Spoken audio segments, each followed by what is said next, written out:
So what was the Marshall Plan? Well, if the Truman Doctrine is America's policy or their belief that they are going to stop communism spreading, the Marshall Plan is how they are going to stop communism spreading. So the Truman Doctrine is, we are going to stop communism, and the Marshall Plan is, this is how we're going to do it. And how they're going to do it, or how they did do it, is give huge amounts of money to countries in Europe to keep them from falling to communism. Because, as I said before, communism tends to do well in countries who are struggling, who are poor, or where people are suffering. Because communism is all about sharing wealth. Okay, you don't tend to have rich people and poor people. Everybody is pretty much equal. Okay, so in countries where people are really struggling, where people are where there are lots of homeless people or unemployed people or people who are really struggling, starving people, they tend to like the idea of communism, because the idea is, well, we'll split everything up in the country and we'll all have an equal share of it. That's great. You'd rather have a share of something than nothing. So communism tends to do well in those countries, and so America were thinking, we need to give these countries lots of money to help them recover.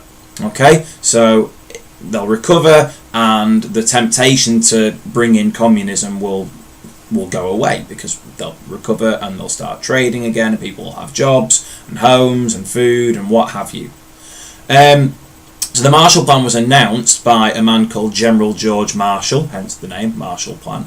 His name does reappear in the course. In fact, year 11 you came across his name again today when we looked at McCarthyism, so I'll probably mention George Marshall again in a future video, so keep your eyes peeled for that. So as I say, Marshall announces this plan that they're going to give lots and lots of money to all these countries in Europe, any country in Europe who wants it, who needs it to aid their recovery, and they offer it en masse to Europe. Now the Soviet Union naturally do not like this. Okay, why don't they like it? Well, it's pretty obvious. They see this as America once again interfering in Europe and trying to curry favour with them and get them on, well, Team USA, I guess, get them on America's side so that they don't side with the communists, with the Soviet Union. So they really don't like this. The Soviet Union are really upset or annoyed that America are doing this. Now, funnily enough, I think I said this to you the other day, year 11 in class, everybody in Europe who'd fought in the Second World War, or who'd been a victim of the Second World War, so they'd either been fighting or the Nazis had invaded and done damage or what have you, or they'd been fighting in that country, everybody in Europe was offered Marshall Aid, or the Marshall Plan, including the Soviet Union. America offered money to the Soviet Union and all of the Eastern European countries as well that were in the process of falling to communism, that Stalin had loose control of. Well, not even loose control, he had control of them. So America offered money to all of these countries.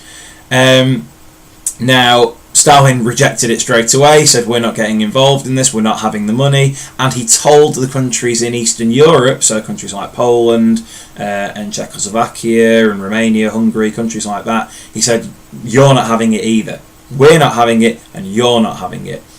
So America offered it to these countries, but they weren't allowed to take it, because Stalin told them they couldn't. And that kind of underlines the key thing to remember about the Truman Doctrine and the Marshall Plan.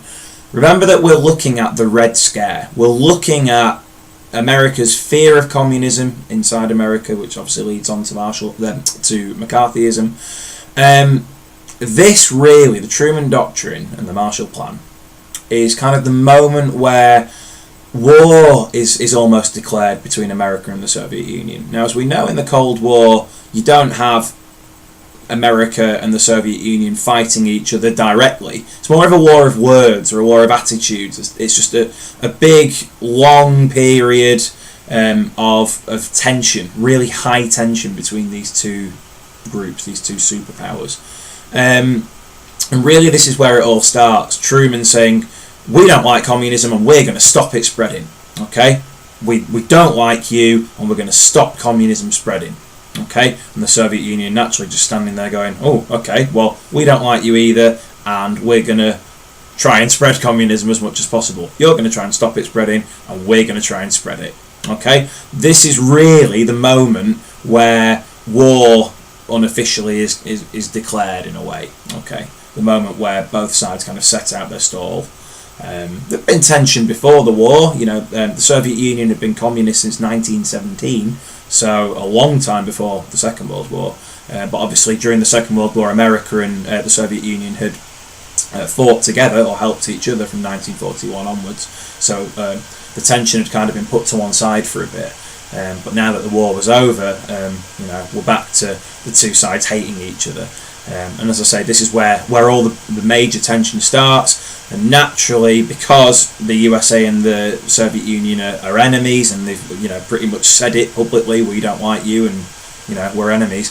This is how the Red Scare starts to heat up a bit in America, where suddenly to be called a communist, or to be labelled a communist, or accused of being a communist, is pretty damning in America. Okay. Being a communist or being labelled a communist was the worst thing in America. Okay, it's a really dirty word. And this is, as I say, the start of the Red Scare, really, the start of America really, really turning against the idea of communism and openly going to war with it, both abroad with the Soviet Union and, more importantly, for the sake of your course, at home.